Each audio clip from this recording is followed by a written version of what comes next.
ప్రభు సహాయం కొరకు ప్రార్థన చేసుకుందాం. ప్రభు యొక్క బల్లలో పాలు పొందుట కొరకే మనమే పరీక్షించుకుని సిద్ధపడి యోగ్యంగా కృతజ్ఞతాపూర్వకంగా పాలు పొందుట కొరకే దేవుని వాక్యం నిమిత్తమై ప్రార్థన చేసుకుందాం. సకల ఆశీర్వాదానికి కారణభూతుడివైన మా ప్రియ పరలోకపు తండ్రి, నువ్వు వెలుగై ఉన్నావు. జీవ వెలుగు, సత్యమైన వెలుగు, నిజమైన వెలుగు, గొప్ప వెలుగు. ప్రభా, నీ ఒక్కడవే అమరత్వం గల దేవుడు, ప్రకాశించే దేవుడు. అటువంటి దేవుడివైన నిన్ను ఆరాధించుట కొరకే ఒకప్పుడు లోకంలో చీకట్లో దుష్కార్యం చేత చీకట్లో కూర్చున్న మాకు అరుణోదయ దర్శనం మీరు అనుగ్రహించారు. ఆ వెలుగు మాకు అనుగ్రహించుట కొరకే నీ కుమారుని ఈ లోకానికి పంపించారు. ఆయన మా కొరకేనైనా మమ్మల్ని వెలిగించుట కొరకు, మాకు కూడా నేను ఆయన యందు విశ్వాసం కొరకు ప్రభా నలగొట్టబడ్డారు, అవమానపరచబడ్డారు, దూషింపబడ్డారు, మ్రాని మీద శిలువపై మరణించారు, సమాధి చేయబడ్డారు. సమాధిలోంచి 3 దినం లేపబడి ప్రభా సజీవునిగా కనపరుచుకుని పరలోకానికి వెళ్ళారు. ప్రభా, నన్ను జ్ఞాపం చేసుకుంటే దీన్ని చేయడని చెప్పారు. ప్రభా, మిమ్మల్ని జ్ఞాపం చేసుకుంటున్నాం. నీ వద్దకు వచ్చినప్పుడు నీ ప్రేమ తెలియజేయబడుతుంది. నీ వద్దకు వచ్చినప్పుడు మా పాపాలు తెలియజేయబడతాయి. నీ వద్దకు వచ్చినప్పుడు నీ రక్షణ కనపరచబడుతుంది. అటువంటి గొప్ప రక్షణ మీరు అనుగ్రహించడానికి, ఆశ్చర్యకరమైన వెలుగు మాకు ఇవ్వడానికి మా కొరకు ఈ లోకానికి వచ్చారు. ప్రభు, ఈ సమయాన్ని మీరు ఆశీర్వాదకరంగా చేయండి. అయోగ్యుడిని, నిష్ప్రయోజకుడిని, ఎన్నిక లేని వాడిని ప్రభు మత్తయి సువార్త 10:20 నెరవేర్చండి. యోహాను సువార్త 14:26 మీరు నెరవేర్చమని, మీ సన్నిధి మా మధ్య ఉంచమని, మీ ముఖకాంతి మా మీద ప్రకాశింపచేయమని, ప్రతి ఒక్కరిని కూడా మీ వాక్యం ద్వారా తాకండి. ఎవరైతే ప్రభ బలహీనలుగా ఉన్నారో బలపరచండి. అనారోగ్యాలతో ఉన్న వారిని తాకండి, స్వస్థపరచండి. ఏ విషయంలో ప్రభ ఎటువంటి సమస్య గుండా వెళ్ళినప్పటికీ వారి సమస్యకు మీరే పరిష్కారం దయచేయమని, నీ వైపు చూసే కృప వారు కలిగించమని, మాకు ఇచ్చిన ఈ సమయాన్ని బట్టి మరొకసారి కృతజ్ఞతాస్తులు చెల్లించుకుంటూ మీ సహాయం కోరుకుంటూ ప్రభువైన యేసుక్రీస్తు వారి ఘనమైన నామంలో ప్రార్థించి వేడుకుంటున్నాం తండ్రి, ఆమేన్.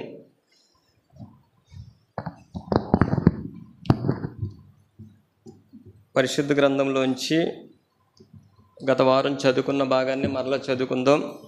కొరింథీయులకు రాసిన మొదటి పత్రిక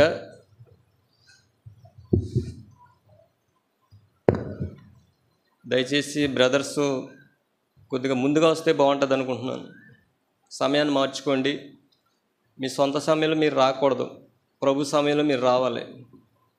సిస్టర్స్ బాగానే వచ్చేస్తున్నారు కానీ బ్రదర్స్ ఖాళీగా ఉంటున్నాయి చైర్స్. ఒకసారి ఆలోచించండి, సమయాన్ని మార్చుకోండి. కొరింథీయులకు రాసిన మొదటి పత్రిక 10వ అధ్యాయము 1వ వచనం కాడి నుంచి 11వ వచనం వరకు గత ఆదివారం చదువుకుందాం. ఆ భాగాన్ని మరలా చదువుదాం. నేను మొదటి వచనం నేను చదువుతాను, మీరు వచనం వెంబడి వచనం చదువుకుందాం. కొరింథీయులకు రాసిన మొదటి పత్రిక 10వ అధ్యాయము 1వ వచనం నుంచి 11వ వచనం వరకు చదువుదాం. సహోదరులారా, ఈ సంగతి మీకు తెలియకుండా నాకు ఇష్టం లేదు. అదేదనగా మన పితరులందరూ మేఘం కింద నుండిరి, వారందరూ సముద్రంలో నడిచిపోయిరి.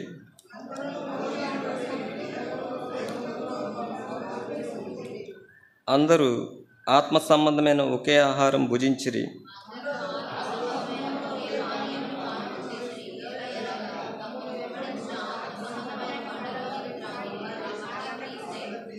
అయితే వారిలో ఎక్కువ మంది దేవునికి ఇష్టలుగా ఉండకపోయారు గనుక అరణ్యములో సంహరింపబడిరి.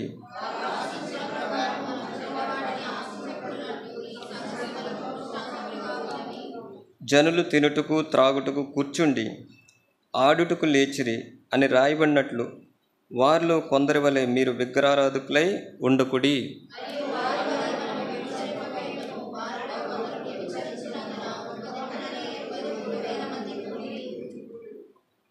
మనము ప్రభువును శోధింపుకుందుము.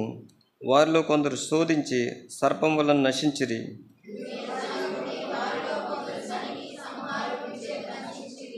ఈ సంగతులు దృష్టాంతములుగా వారికి సంభవించి యుగంతమందున్న మనకు బుద్ధి కలుగుటకై రాయబడింది.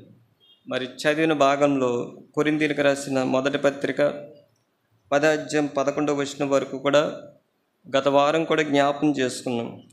వాళ్ళు ఇశ్రాయేలే ఐగుప్తు దేశంలో ఉన్నారు.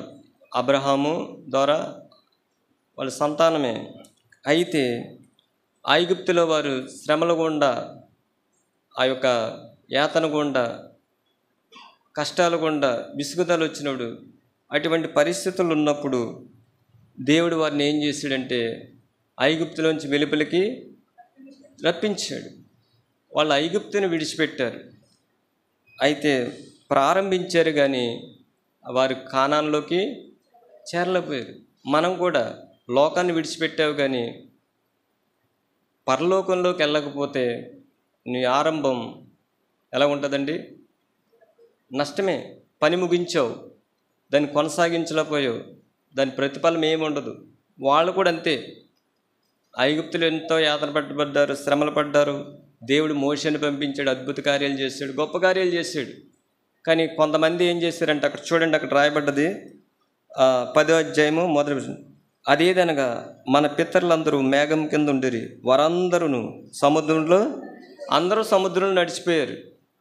దేవుడి కార్యాలు చూశారు, అన్నీ చూశారు. కానీ చూడండి 2వ వచనం, అందరూ మోషేని బట్టి మేఘములోను సముద్రంలోను బాప్తిసం పొందారు. చాలామంది బాప్తిసాలు పొందుతారు, మారు మనసు పొందుతారు, రక్షింపబడతారు. చూడండి, ఒక విషయం జ్ఞాపకం వస్తుంది. ఎబ్రీలకు రాసిన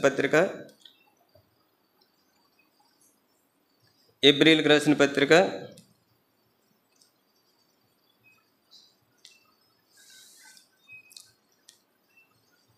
6వ అధ్యాయము 3-4 వచనాలు చదవండి. దేవుడి సెలవిచ్చినడల మనం అలాగ చేదుము. ఒకసారి వెలిగింపబడి పరలోక సంబంధమైన వరమును రుచి చూచి పరిశుద్ధాత్మలో పాలివారే. చూసారండి, వెలిగింపబడ్డా నువ్వు. దేవుడు నిన్ను వెలిగించడానికి, నన్ను వెలిగించడానికి ఆయనకి ఎంతో క్రయం చెల్లించాడు. ఆయన నలగొట్టబడ్డాడు, ఊరికనే వెలిగింపబడలా. చూడండి, అక్కడ దేవుడు చూసారండి, సెలవిచ్చినాడని మనం అలాగూ చేదుము. ఒకసారి వెలిగింపబడి పరలోక సంబంధమైన వరమును రుచి చూసి పరిశుద్ధాత్మలో పాలివారే దేవుని దివ్యవాక్యం రాబో సంబంధమైన శక్తుల ప్రభావం అనుభవించిన తర్వాత తప్పిపోయిన వారు. చూసారండి, తప్పిపోయిన వారు ఏం చేస్తున్నారంట? తమ విషయంలో దేవుని కుమారి మరలా సిలువేసేస్తున్నారు. రోమా సైనికులే సిలువేశారు, మనందరి పాపాల కొరకు సిలువేశారు. మన పాపం కూడా ఉంది. అయితే మరలా సిలువేస్తున్నావా? ఒకసారి ఆలోచించు. వెలిగింపబడ్డావు, రుచి చూచావు, పాలువాడి ఉన్నావు, రాబో యుగ సంబంధమైన శక్తుల ప్రభావం అనుభవించావు, తర్వాత తప్పిపోయావు. వాళ్ళు కూడా ఐగుప్తుల నుంచి వచ్చారు, మోషేని బట్టి బాప్తిసం తీసుకున్నారు. కానీ అందరూ లేరు. చూడండి, కొందరు ఎలాగ ఉన్నారంటే అక్కడ చూడండి రాయబడ్డది. కొరింథీయులకు రాసిన మొదటి పత్రిక 10వ అధ్యాయంలో చదవండి 2వ వచనం. అందరూ మోషేని బట్టి మేఘంలో సముద్రం బాప్తిసం పొందిరు. అందరూ ఆత్మ సంబంధం ఒకే ఆహారం భుజించిరి. అందరూ ఆత్మ సంబంధం ఒకే పానీయం పానం ఏలైనగా తమను వెంబడించిన ఆత్మ సంబంధం బండలో ఉంది త్రాగిరి. ఆ బండ క్రీస్తే. అయితే వారిలో ఎక్కువ మంది అంటండి, అందరూ కూడా వచ్చారు, సముద్రంలో నడిచారు. కానీ ఇక్కడికి వచ్చేటప్పటికి 5వ వచనం ఏముందంటే, అయితే వారిలో ఎక్కువ మంది దేవునికి ఇష్టలుగా ఉండరు. ప్రారంభం బాగానే ఉంది, ముగింపు మాత్రం దేవునికి ఇష్టలుగా లేరు. చూడండి, కింద రాయబడ్డ మాట, ఉండకపోయారు కనుక అరణ్యములో సంహరింపబడేది. కింద ఇంకో మాట, వారు ఆశించిన ప్రకారము మనమును చెడ్డవాటిని ఆశింపుకున్నాడు. ఈ సంగతులు మనకు దృష్టాంతములుగా రాయబడ్డాయంట. మనకు ఒక హెచ్చరిక ఇది. బేతనీయకు వస్తున్నావు, వెళ్ళిపోతున్నావు, పరలోకానికి వెళ్తానన్న నిరీక్షణ నీకుందా? మారు మనసు పొందావా? రక్షింపబడ్డావా? నమ్మి బాప్తిసం తీసుకున్నావా? దేవునికి ఇష్టడుగా ఉంటున్నావా? లోకానికి ఇష్టడుగా ఉంటున్నావా? ఒకసారి ఆలోచించు. నిన్ను వెలిగించిన తర్వాత ప్రభు ఏం చేస్తాడో అనేకులకి వెలుగ్గా చేస్తాడు. చూడండి మత్తయి సువార్తలో ప్రభు అంటారు ఒక మాట, నువ్వు ఆరిపోయి ఉన్నావా? మత్తయి సువార్త యేసు ప్రభు వారు ఒక మాట చెప్తారు.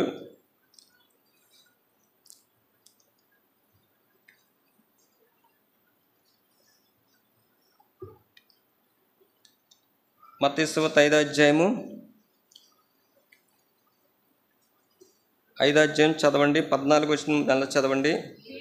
మీరు లోకమునకు వెలుగై ఉన్నారు, కొండ మీద నుండి పట్టణము మరుగై ఉండనేరదు.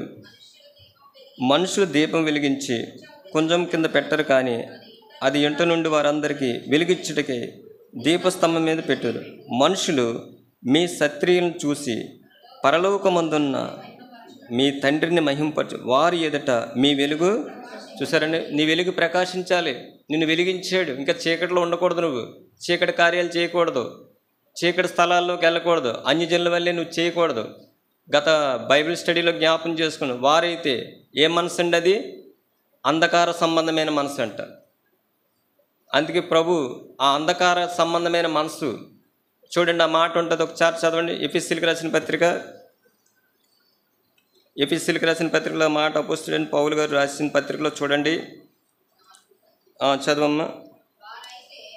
4వ అధ్యాయము 17-18. కాబట్టి అన్యజనులు నడుచుకున్నట్టు మీరికి మీదట నడుచుకున్నది ప్రభువునందు సాక్ష్యం ఇస్తున్నాను. వారైతే అంధకారమైన మనసు గలవారై తమ హృదయ కాఠిన్యం వల్ల తమలోనున్న అజ్ఞానం చేత దేవుని వలన కలుగు జీవం నుండి వేరుపరచబడిన వారే తమ మనసులకు కలిగిన వ్యర్థతను అనుసరించి నడుచుకుంటున్నారంట. నువ్వు అలా నడవకూడదు. అది గతకాలం. అది ఒకప్పుడు చీకట్లో ఉన్నావు, నీ ఇష్టానుసారంగా జీవించావు. అయితే ప్రభు నిన్ను వెలిగించాడు, విశ్వాసం ఇచ్చాడు, రక్షణ ఇచ్చాడు, మారు మనసు ఇచ్చాడు, వెలిగించాడు, పరిశుద్ధాత్మనిచ్చాడు. ఇవన్నీ దేవుడిచ్చాడు. కాబట్టి అన్యజనులు నడుచుకున్నట్టు మీరు ఇక మీదట నడుచుకున్న వాళ్ళు ప్రభువునందు సాక్ష్యం. వారైతే అంధకారమైన మనసు గలవారు తమ హృదయ కాఠిన్యం వల్ల తమలోనున్న అజ్ఞానం ఏముందండి? వారికి అజ్ఞానం ఉంది. అందుకే కొలసీలకు రాసిన పత్రికలో మాట ఉంటుంది చూడండి. కొలసీలకు రాసిన పత్రికలో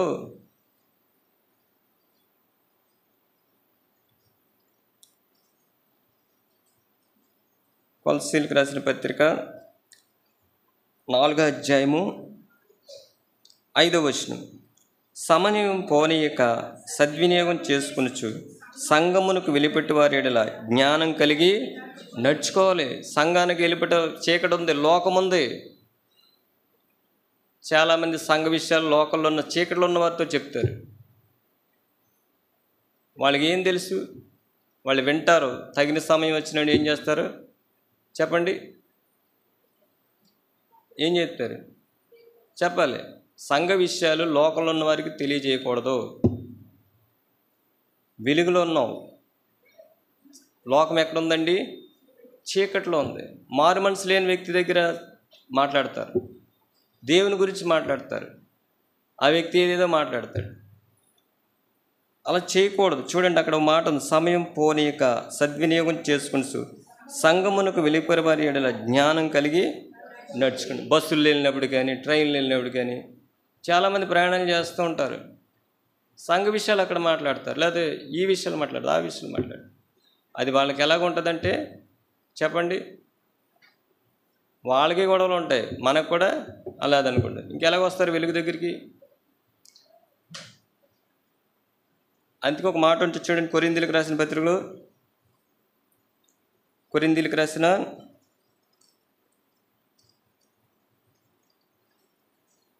2వ పత్రిక 6వ అధ్యాయము 14వ వచనం. మీరు అవిశ్వాసులతో జోడుగా ఉండకూడి. చూసారండి, అవిశ్వాసం అంటే ఇందాక మనం చదువుకున్న అవిశ్వాసం అంటే ఎవరండి? మనోనేత్రాలు గుడ్డివాడు. ఈ గుడ్డివాడు చూడండి, మీరు అవిశ్వాసులతో జోడుగా ఉండకూడి, నీతికి దుర్నీతికి ఏమీ సాంగత్యము, వెలుగునకు చీకటికి ఏమి పొత్తు లేదు.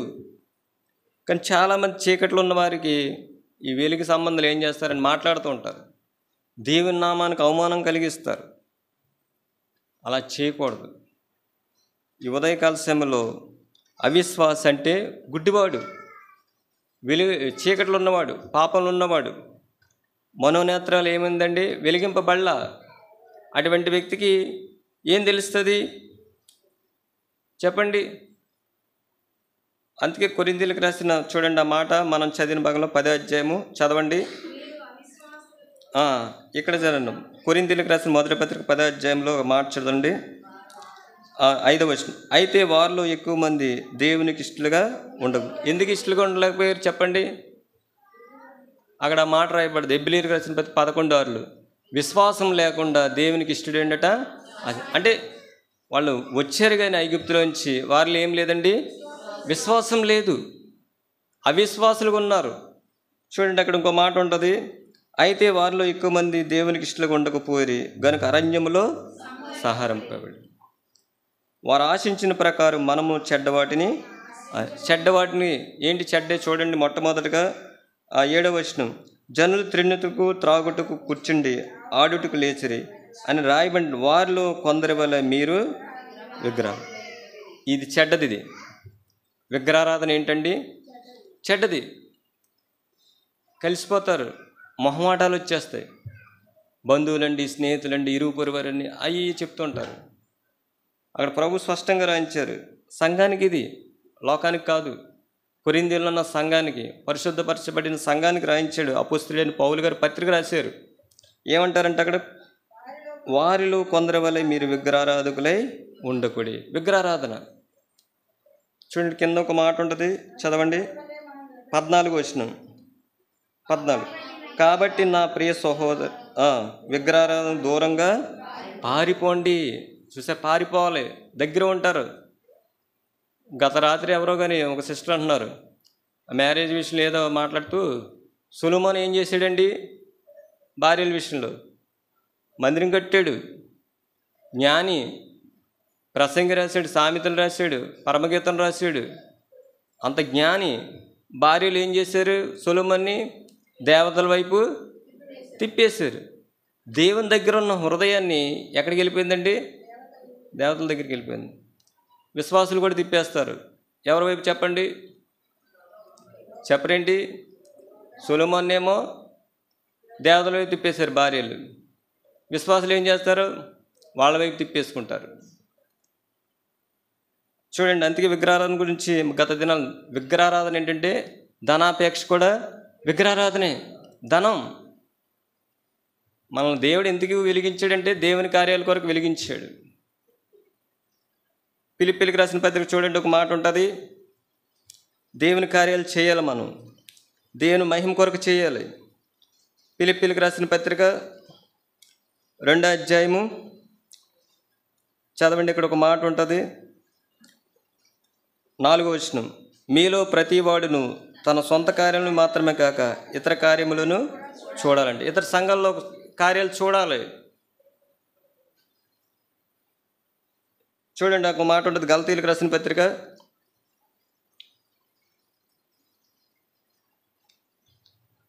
6వ ఒక మాట చూడండి, 6వ అధ్యాయము 2వ వచనం, ఒకని భారములు ఒకడు భరించి. చూసారండి, నీ భారం నేను, నా భారం నువ్వు భరించాలి. ఇది సంఘ క్రమం. ఇది ఒకని భారములు ఒకడు భరించి ఇలా క్రీస్తు నియమమును పూర్తిగా నెరవేర్చాలి. దేవుడు అందుకే మనల్ని వెలిగించాడు. ఎవరన్నా అనారోగ్యంతో ఉంటే సంఘంకి వెళ్ళి ప్రార్థన చేయాలి. ఆర్థిక ఇబ్బందులు ఉంటే ఆదుకోవాలి. పట్టించుకోకుండా, బాధ్యత లేకుండా ఉండకూడదు. ఒకని భారములు ఒకడు భరించాలి. చూడండి, రోమీయులకు రాసిన పత్రిక ఒక మాట ఉంటుంది, రోమీయులకు రాసిన పత్రిక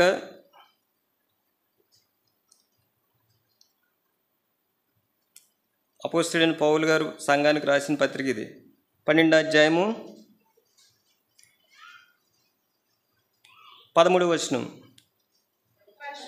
పరిశుద్ధుల అవసరంలో పాలు పొందుచు. ఏం చేయాలండి? పరిశుద్ధుల అవసరాల్లో పాలు పొందాలి. ఒక చెయ్య బలహీనమైనప్పుడు ఇంకో చెయ్యి ఏం చేయాలి? 2 కాళ్ళు ఉన్నాయి మనకి, ఒక కాలుకి దెబ్బ తగిలింది, ఇంకో కాలు ఏం చేస్తుంది? సపోర్ట్ చేస్తుంది. ఒక చెయ్యి ఉంది, ఒక చెయ్యి బలహీనమైంది, ఇంకో చెయ్యి ఏం చేయాలి? చెప్పాలి. ఒక చెయ్యి ఏం చేస్తుంది? సహాయం చేస్తుంది.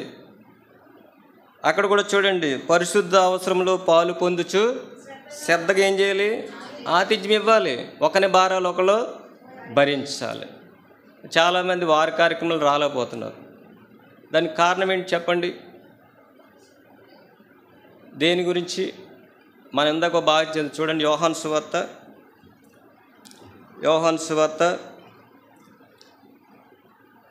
3వ అధ్యాయము చదవండి. ఆ మాట 19వ వచనం చదవండి. ఆ తీర్పు ఇదే, వెలుగు లోకంలోకి వచ్చింది కానీ తమ క్రియలు చెడ్డమైనందున మనుషులు వెలుగును ప్రేమింపక. ఏం ప్రేమిస్తున్నారండి? నువ్వు వెలుగును ప్రేమించాలా, చీకటి ప్రేమించాలా? చీకటి లోకంలో ఏదన్నా ఒక కార్యక్రమం ఉందంటే సమయానికి వెళ్ళిపోతావు. మందిరం కార్యక్రమాలకి ఒకసారి ఆలోచించండి. సంఘం అంటే ఏంటి? సహవాసంలో ఏముంటుందండి? మేలు ఉంది, మనోహరము, శాశ్వతమైన జీవం ఉంది. ఆ సంఘమే రేపు ప్రభు రాకడలో ఎత్తబడుతుంది. ప్రారంభం బాగానే ఉంది, ముగింపు ఎలాగుంది? బాప్తీసం తీసుకున్నప్పుడు చాలామంది ఏం చేస్తారంటే సేవకుల దగ్గర తీర్మానం చేసుకుంటారు, నిర్ణయం చేసుకుంటారు. నీ నిర్ణయాలు ఏమైపోయినాయి? నీ తీర్మానం ఏమైపోయింది? ఒకసారి ఆలోచించు. మనుషులతో చేసేవా, దేవునితో చేసేవా? ప్రభు చూస్తాడు. చూడండి, కొరింథీయులకు రాసిన పత్రికలో ఒక మాట ఉంటుంది. కొరింథీయులకు రాసిన 2వ పత్రిక 5వ అధ్యాయము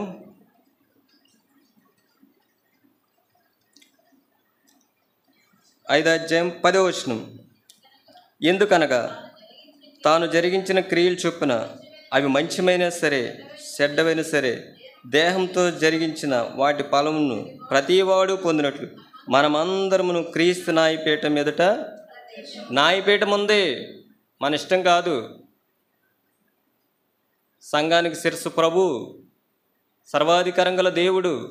రేపొద్దున్న అడుగుతాడు, నీకు ఇచ్చిన సమయం నువ్వేం చేస్తావు? నీ ధనాన్ని ఏం చేస్తావు? నీ దేహాన్ని ఏం చేస్తావు? ప్రభు అడిగితే నీ సమాధానం ఏంటి? చూడండి, ఎందుకనగా తాను జరిగించిన క్రియలు చొప్పున అవి మంచివైనా సరే చెడ్డవైనా సరే దేహంతో జరిగించిన వాటి ఫలం ప్రతివాడు పొందుతావు. మనుషుడు ఏది విత్తుతాడు అదే పంట కోస్తాడంతే. దేవుడు న్యాయవంతుడు. చూడండి, ప్రసంగి గ్రంథంలో ఒక మాట ఉంటుంది. ప్రసంగి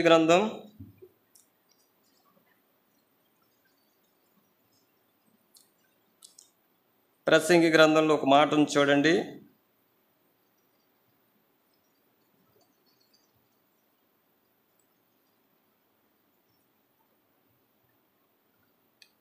తొమ్మిదవ అధ్యాయము 10వ వచనం. చేయుటకు నీ చేతికి వచ్చిన ఏ పనైనను నీ శక్తి లోపకుండా చెయ్యాలి. చూసారండి, చేయుటకు నీ చేతికి వచ్చిన ఏ పనైనను నీ శక్తికి లోపం లేకుండా చేయ. మీకు సమయం ఇచ్చాడు దేవుడు. ఇంకో మాట ఉంటుంది అక్కడ, నీవు పాతాళమందు పనైనను ఉపాయం తెలివైన జ్ఞానం లేదు, ఇంక అవకాశం లేదు. నువ్వు ఎవరైనా అనారోగ్యంగా ఉంటే ప్రార్థన చేయడానికి ఇదే సమయం. ఎవరైనా అనారోగ్యాలతో ఉంటే వారిని చూడడానికి ఇదే సమయం. ఎవరికైనా వస్త్రాలు ఇవ్వాలని ఇదే సమయం. ఎవరికైనా ధన సహాయం చేయాలని ఇదే సమయం. ఒక ఆత్మని దేవుని వద్దకు నడిపించాలంటే ఇదే సమయం. నువ్వు వెలిగింపబడితే అనేకులు నువ్వేం చేస్తావండి? వెలిగిస్తావు. చూడండి, యోహాను సువార్తలో ఒక మాట ఉంటుంది. యోహాను సువార్త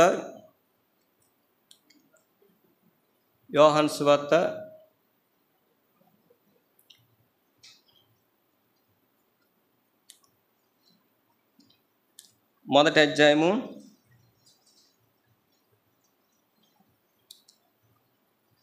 1వ అధ్యాయంలో ఇక్కడ ఒక మాట ఉంది చూడండి. బాప్తిస్మ ఇచ్చే యోహాను గురించి 7వ వచనం. అతని మూలంగా అందరూ విశ్వసించినట్లు అతడు ఆ వెలుగుని గురించి సాక్ష్యమిచ్చుడికి సాక్షిగా వచ్చాడంట. వెలుగు గురించి సాక్షిగా ఎవరు వచ్చారంటే బాప్తిస్మ ఇచ్చు యోహాను. ఎందుకు వచ్చాడైనా చూడండి ఆ మాట. అతని మూలంగా అందరూ విశ్వసించినట్లు అతడు ఆ వెలుగును గురించి, నువ్వు దేవుని గురించి సాక్షిగా ఉండాలి, అనేకులను వెలిగించాలి. అందుకు ఇంకో మాట ఉంటుంది చూడండి, లూకాసు సువార్త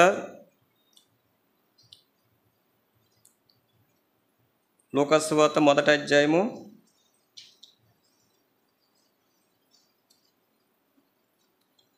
14వ వచనం. అతడు ప్రభు దృష్టికి గొప్పవాడే ద్రాక్షారసమైన మద్యమైనను త్రాగక తన తల్లి గర్భం పుట్టిన మొదలుకొని పరిశుద్ధాత్మతో నిండుకొనిబడి ఇశ్రాయేలు అనేకులను ప్రభు వైపు ఎవరి వైపు తిప్పుతాడంటే బాప్తిస్మిచ్చే యోహాను దేవుని వైపు తిప్పుతాడు. వెలుగు ఉందనుకోండి, చీకట్లో ఉన్నవారు ఎక్కడికి వస్తారు? వెలుగు దగ్గరికి వస్తారు. నీలో చీకటి ఉంటే నీ దగ్గరికి రారు. ఈ సమయంలో ఆనాడు అపోస్తలుడైన పౌలు గారు కూడా వారి గురించి చెప్తున్నాడు. వాళ్ళందరూ కూడా ఎక్కడికి వచ్చారండి చెప్పండి? బాప్తిస్మిచ్చే యోహాను గురించి. కానీ ఆనాడు కొరింథీయులకు రాసిన 10వ అధ్యాయం చూడండి, ఆ మాట మరలా చదువుకుంది ఒకసారి. అక్కడ ఏముందంటే వాళ్ళందరూ కూడా ఏం లేదంటే విశ్వాసం లేదు, దేవునికి ఇష్టలుగా లేరంట. వారు ఏం ఆశించారంటే విగ్రహారాధకులుగా ఉన్నారు. రెండోదిగా చూస్తే అక్కడ ఒక మాట రాయబద్ది, వారిలో ఎలాగున్నారంటే వ్యభిచారం. వ్యభిచారం అంటే శరీర సంబంధమైన వ్యభిచారమే కాదు, ఒక స్త్రీని మోహపు చూపుతో చూస్తే వ్యభిచారం, విగ్రహారాధన చేస్తే వ్యభిచారం, ధనాపేక్ష విగ్రహారాధనే, అది కూడా వ్యభిచారమే. ఇంకో మాట ఉంటుంది చూడండి, 9వ వచనం. వీళ్ళు ఏం చేశారంటే మొట్టమొదటిగా విగ్రహారాధనకు ఉన్నారు, రెండవదిగా వ్యభిచరించారు, ప్రభువుని ఏం చేశారండి? శోధించారు, దేవుడిని శోధించారు. 4వది చూడండి, అక్కడ ఏముందంటే సనుగుళ్ళు. ఏం చేశారు? మాకు ఐగుప్తే బాగుందన్నారు, మాకు అదే మేలు అన్నారు.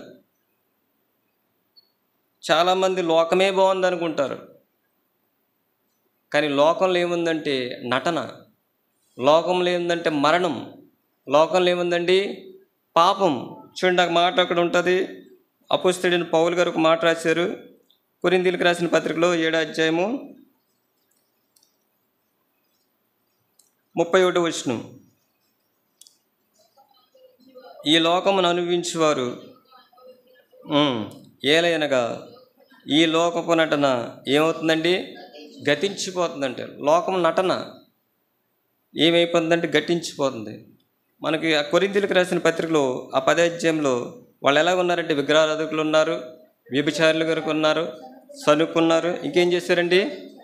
శోధించారండి, దేవుడిని శోధించారు. ఈ అరణ్యంలో దేవుడు మనకి ఆహారం పెట్టగలడా? దేవుడు వారి జీవితంలో ఎన్నో గొప్ప కార్యాలు చేశాడు, కానీ ప్రభువుని ఏం చేశారంటే వాళ్ళు శోధించారు, సనుక్కున్నారు.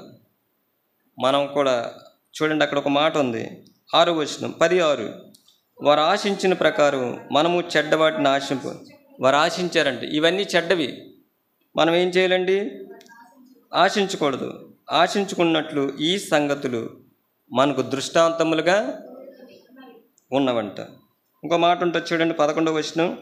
ఈ సంగతులు దృష్టాంతములు వారికి సంభవించి యుగాంతముందున్న మనకు బుద్ధి కలుగుడికే రాయబడి. మనకు రాయబడ్డే దేని కొరకంటే బుద్ధి కలగడానికి. మరి మనమే పరీక్షించుకుందాం.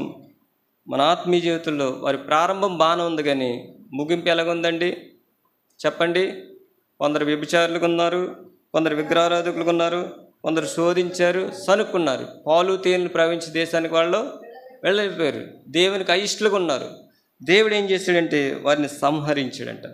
మరి నీ సంగతి నా సంగతి ఏంటి? ఒకసారి ఆలోచించండి. నన్ను వెలిగించాడు. ఆ వెలుగు కొరకే ఆ శరీరం నల్లగొట్టబడ్డది. ఆ శరీరాన్ని మనం చూసినప్పుడు మనకేం జ్ఞాపకం వస్తుందంటే మన పాపం జ్ఞాపకం రావాలి, మన శిక్ష జ్ఞాపకం రావాలి, ప్రభు యొక్క ప్రేమ జ్ఞాపకం రావాలి, ప్రభు యొక్క రక్షణ జ్ఞాపకం రావాలి. మరి మనం పరీక్ష చేసుకుందాం ఒకసారి. మనమే దేవుని వాక్యం ద్వారా మనం ఎక్కడ ఉన్నాం? ప్రారంభం బాగా ఉంది, ముగింపు ఎలాగుంది? ఒకసారి ఆలోచించండి. మన ముగింపు ఎలాగుంది? ప్రభుకి ఎలాగున్నాం? మనమే పరీక్షించుకుందాం.